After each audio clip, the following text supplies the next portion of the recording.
Conforme propunha no início da celebração, façamos então, a partir da Palavra de Deus, um pequeno balanço do ano que terminou e, por que não, ao mesmo tempo, um certo plano de atividades para o próximo ano.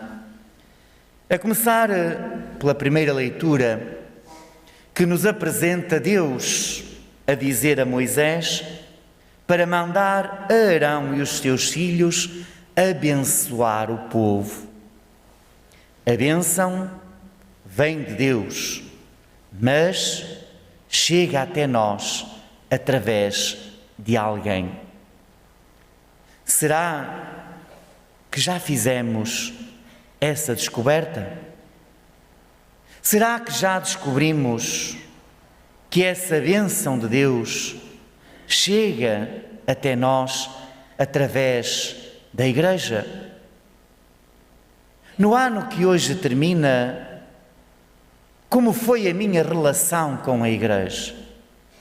Não só no sentido de a frequentar, porque sabemos que muitas vezes, por causa da epidemia, estivemos impedidos de o fazer.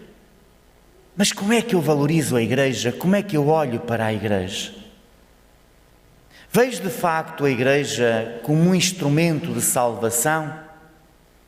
Aquela realidade através da qual Cristo atua e salva a humanidade? Ou faço parte daquele grupo que critica a Igreja, que critica aqueles que a frequentam, que só lá põe os pés nos grandes acontecimentos, nos momentos marcantes ou quando preciso? Próximo ano, como me tenciono posicionar perante a Igreja? Tenciono apoiá-la um pouco mais? Compreendê-la e, sobretudo, amá-la um pouco mais?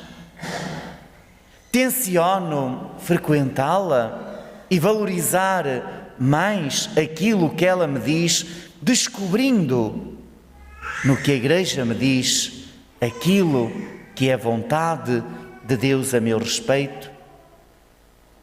Primeiro ponto de reflexão, primeiro ponto de balanço, a minha relação com a Igreja de Cristo, à qual pertenço pelo batismo. Segunda leitura, retirada da Epístola de São Paulo aos Gálatas, ajuda-nos também ela a fazer um balanço. São Paulo diz-nos que Deus enviou o seu Filho, que nasceu de uma mulher, para nos tornar seus filhos adotivos. Fica então a questão: tenho tido consciência que sou filho de Deus? Neste ano que hoje termina, vivi como um verdadeiro filho de Deus? Um filho que escuta, que está atento, que aceita, que cumpre, que respeita? Ou comportei-me como um filho rebelde que vivia à minha maneira, segundo as modas, segundo a forma de pensar do mundo, segundo aquilo que dizem os outros, segundo aquilo que parece mais fácil e mais agradável para mim? Como tenho vivido a minha condição de filho de Deus? E tenho algum plano, algum aspecto da minha vida em que tenciono esforçar-me para aperfeiçoar a minha condição de filho de Deus? O Santo Evangelho, retirado de São Lucas, ajuda-nos também a fazer um balanço importante, que inclui um pouquinho daquilo que nos ajuda a fazer a primeira leitura e a segunda. O Evangelho diz-nos que os pastores foram apressadamente para Belém. Quando lá chegaram, encontraram um menino com Maria, o menino deitado na manjedoura. Diziam maravilhas daquele menino. Maria guardava no seu coração aquilo que escutava a respeito do menino, e eles regressaram para casa louvando o Senhor. Peguemos neste episódio da visita dos pastores e comparemos a uma visita, a uma ida que nós fazemos à igreja, como por exemplo participar na Santíssima Eucaristia. Durante este ano, sempre que tive a oportunidade, visitei o Senhor na sua casa, ou arranjei 1001 desculpa. Vivemos num tempo complicado, em que temos de ser prudentes, em que temos de ser cautelosos, em que não podemos correr riscos desnecessários, em que não podemos brincar com esta história da pandemia. Mas não será que estamos a aproveitar isto para justificar a nossa pouca vontade em vir à igreja? Uma pergunta. Das vezes que faltei à missa durante o ano 2021, algumas delas não tivemos culpa porque nem missa houve, mas daquelas que houve, eu de facto não fui porque havia um sério risco, ou aproveitei a desculpa para descarregar a minha consciência e já não pus lá os pés. Mas, quando venho à igreja, venho na atitude dos pastores para louvar o Senhor, para agradecer ao Senhor, ou venho porque é um frete, porque tem que ser, porque é para o meu avô, porque é para a minha mãe, porque é para o meu pai, porque tenho que ir.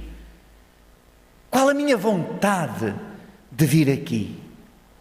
Venho para louvar ou venho para me sacrificar? E quando aqui chego, tomo a atitude de Maria, que está atenta, que escuta, medita, guarda no seu coração? Ou simplesmente aquilo que a palavra de Deus me diz entra por um ouvido e sai por outro?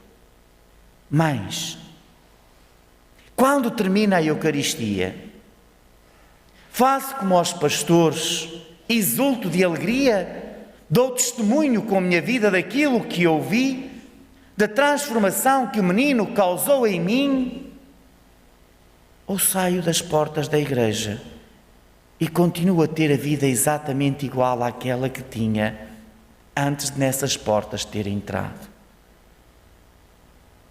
O que é que a missa tem feito na minha vida? Como é que eu a tenho frequentado? Se quiserdes, como é que eu a tenho aproveitado? Para o novo ano, como me vou comportar? Vou continuar a esquivar-me sempre que me for possível de ir à igreja? Arranjar desculpas, tipo, está lá muita gente, tenho medo de ser contaminado. Eu só acho estranho é que na igreja as pessoas têm medo de ser contaminadas. Mas os shoppings, na semana passada, estava a abarrotar de gente. Eu não vi já ninguém preocupado em ficar contaminado. E nós vemos os estádios de futebol, alguns completamente cheios, e ninguém tem medo de ficar contaminado. Porque lá exigem testes e na igreja não exigem, porque lá exigem certificados e na igreja não exigem certificados.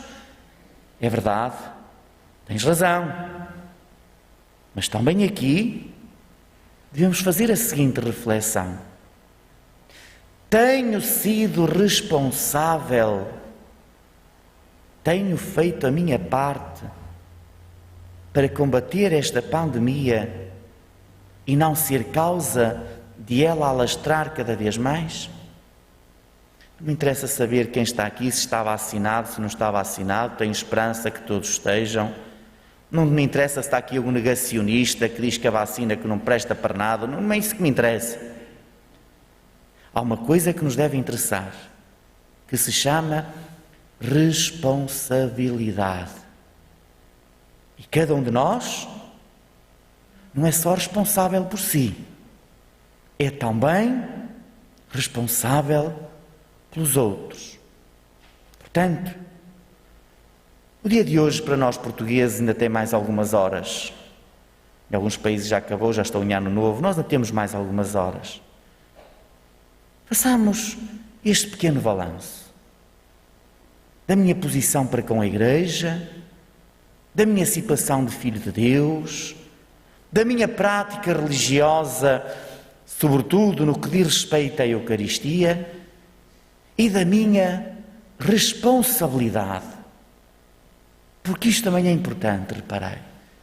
Eu tenho feito a minha parte. Tenho feito a minha parte neste combate da pandemia. Que Nossa Senhora nos ajude neste último dia do ano a fazer um verdadeiro exame de consciência. E que Nossa Senhora nos ajude, não em tudo, que já sabemos que não corrigimos tudo de uma vez. E esse é o nosso problema, sabeis? É que às vezes nós queremos fazer tudo. Há uma coisa fantástica no dia de hoje, é que a gente recebe mensagens e então é paz, é amor, é saúde, é isto, Opa, desejai uma coisa, chega. Se conseguis fazer essa coisa, já fazeis muito. Queremos fazer tudo. O que é que acontece? Não fazemos nada. Que Nossa Senhora nos ajude a escolhermos um aspecto da nossa vida, para durante este ano trabalharmos nele, para que daqui a um ano, Deus sabe quem cá estará, possamos fazer um novo balanço e verificar se houve avanços ou retrocessos. Que Nossa Senhora esteja connosco, que Nossa Senhora nos ajude.